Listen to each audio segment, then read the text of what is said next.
Hello everyone, welcome again in Eng-Man YouTube channel. So in this video, we will continue our learning on oil network modeling using gap software and still about water injection network. So after running the solved network for, knowing or predicting the required or the deliverability of our water injector here, well 1A, we know or we conclude that we are going to need two water injectors. Okay, so we will copy this well, and then let's just paste it here to make same exact well, okay, to make our life simpler. So this well connected to reservoir A, and we can also, change the label of this well. Okay, so here you can go open the well summary screen and go to summary and input the label there. So now let's connect well 2A with manifold A. We are going to need join here. And let's say we call this well 2A or like this to make it the same with this. All right, and then let's connect. Okay, and then lastly, from the join there to our injector. Okay, so far so good. You see here, now we have pipeline, of course, here from the manifold A, the joint here, to the joint there. But connection between joint and well, it's not a flow line, it's not a pipeline. Okay, so we have pipeline here. Double click. Okay, pipe summary screen. We will use gap internal correlation by default. And then bubble point pressure, RS, BO, oil viscosity, gas viscosity, we'll use, system default. Now let's go to input.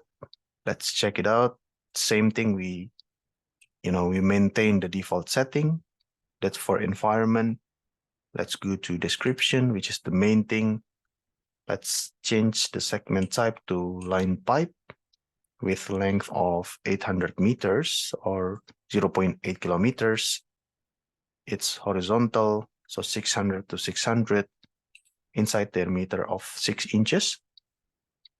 Roughness, we use default value. Okay, just to check the upstream, here manifold A, and the downstream is our well.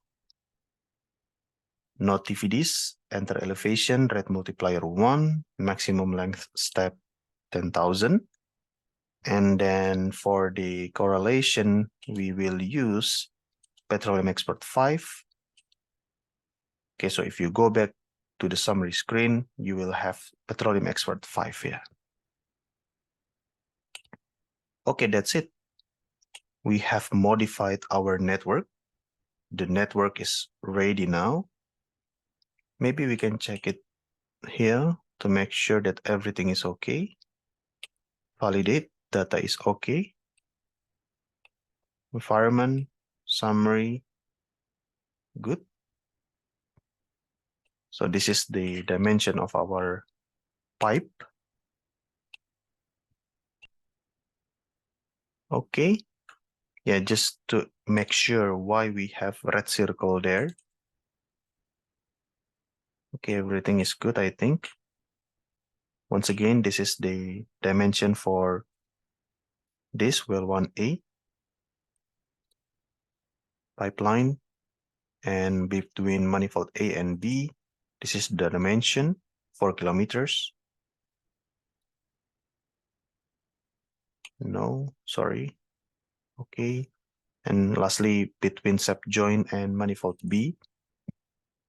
Okay, this is the dimension. Okay, and check the arrow from there to there,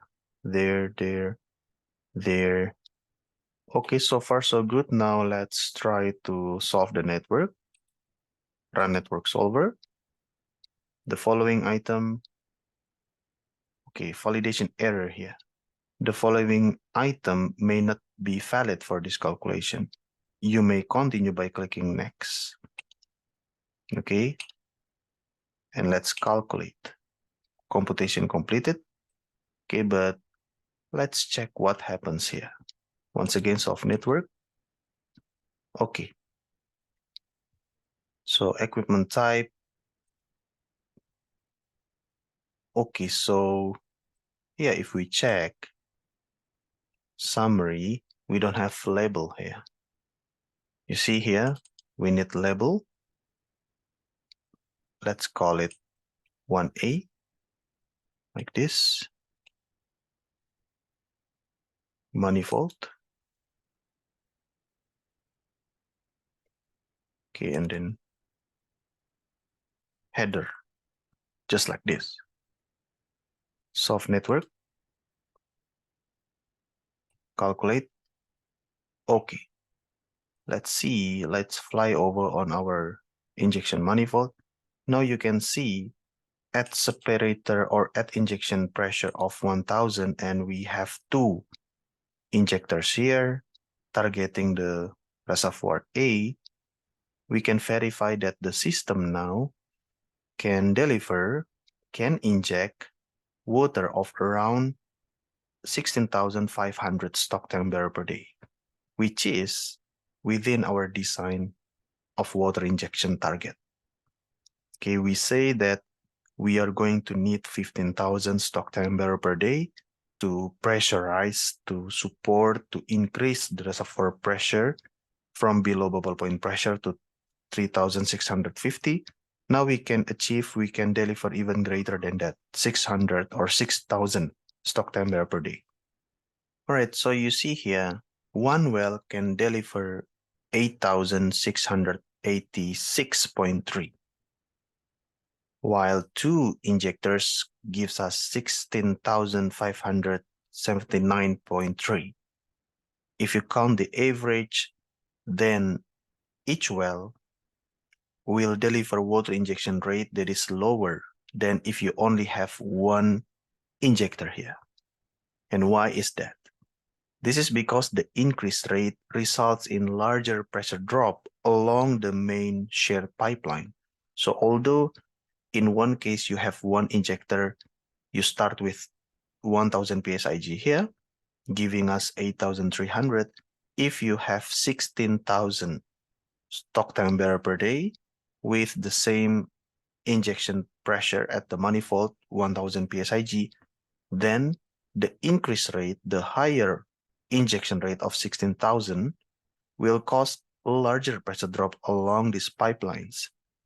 So at the wellhead pressure, you will get lower in the case of two injectors.